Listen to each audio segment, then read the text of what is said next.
Michael Douglas, our special guest. Thank you, Jay. It's a pleasure, and you bring back a lot of good memories. I loved Santa Barbara. I was under the five-year program at the university. Yes. Would have made it 6 if they'd allowed me. The King of California will open September 14th. You know what? I'm glad to see you not doing one where you're blowing the whole world up. I got to be honest. I worry about, and I'm a Democrat myself, and I keep thinking, well, all these liberals keep blowing the world up, giving the right-wing ideas. Yeah. Your dad had owned the theatrical rights, the play rights to One Flew Over the Cuckoo's Nest, and your dad could never get it made as a movie, correct? Correct. And did you say, Dad, let me try? And by the way, not easy. At that point, no one cared whether you were going to produce a movie or not, right? No, I never had an intention of producing. And it took me about 6 years to get it going. In that meantime, I went and did Streets of San Francisco, and then I left the show the 5th year to go make the picture. And times had changed, and unfortunately my dad didn't do the part. He still holds that against me. But, that's the way it goes. And that's how you met Danny DeVito, right? No, I met Danny DeVito. No, Danny DeVito was my roommate. Oh, really? Oh, my God. Here but in didn't New he go York. to hairdresser school? He did. Wait a minute. Park. Stop. Yes. Stop. Yes. Stop. You and Danny DeVito, parties, living together. Where were you roommates? In Santa Barbara or in Los Angeles? No, we were we were roommates fabulous. in New York City. That is fabulous. We were roommates in New York City. I had met him when I was doing summer theater, and we got together for a lot of different reasons that we really can't talk about here on the air. But it was 1964. Wow. And we were roommates in New York City, and he's sick, man. He is sick. You've seen The Odd Couple, but this was something else. This was something else, So Danny is, 3'8" or 4'2" or I think something? he's 2 foot. You're 2 lucky foot you're in 4. Santa Barbara, man. 2'4". He'd be 4'5". bringing the boys in to see you right now. The boys, 4'7". He's 4'7"? No, he's just under 5 feet. Yeah. Michael Douglas is in our Sirius satellite studios. It says here that when you met Catherine Zeta-Jones, you said to her, Zeta Jones, I'd like to father your children. That's only a line that you have kind of a lion look to you. I look more like a possum. I would think a person of your stature could say it. If I were to say that, she would have called security. Did you worry at all that you turned to this gorgeous woman and said, I'd like to father your children? I worried a lot about it. But I was smashed. Oh, good. Smashed. Good. I'm glad to hear that. Somehow, before she arrived that next day in this little tiny island of Scotland, there were 36 red roses waiting for her in her bedroom with a sincere apology. Wow. Yeah. Cool. Now, if I'd have done that, she'd have called security again and had them, find out where I was living. And it's good. It was always good to be you. They would be potpourri if it that were would Jay. be, but that's your potpourri. track record, Jay. That's right.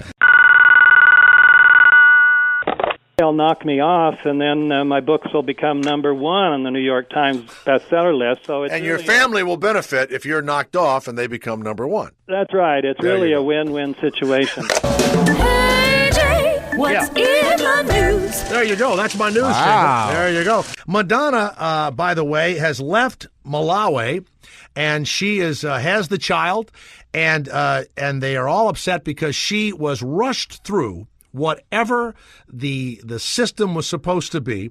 She has a 1-year-old Malawian baby boy. Madonna has now owns a Malawian baby. Now, I'm going to quote this. You're going to think I'm making it up. This is true.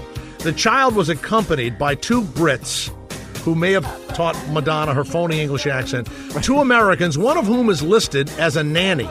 So Madonna has already handed the brat over to the nanny. Yeah. Because the photo ops were over. I was going to say, she got the articles out there. That part's done.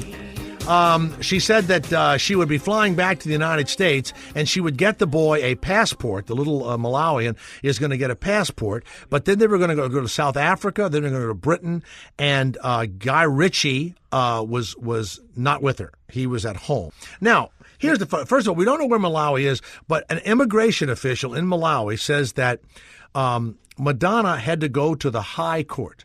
They asked Madonna what she had to give the Malawians to get the child. She gave them 3 Zippos, some beads, and a transistor radio, which, by the way, the Malawians are worshiping. They were cleaning up the earthquake in Hawaii. We were so happy to hear that there were no deaths in Hawaii. By the way, it was a 6.6. And I heard who I don't know what he thinks he's doing. I heard Adam Carolla on the radio in L.A. the other day, who has a sidekick that sounds just like him.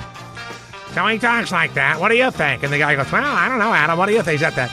And then he says the reason why, and I think it's going to be a joke, the reason why everything's okay in Hawaii is because of building permits.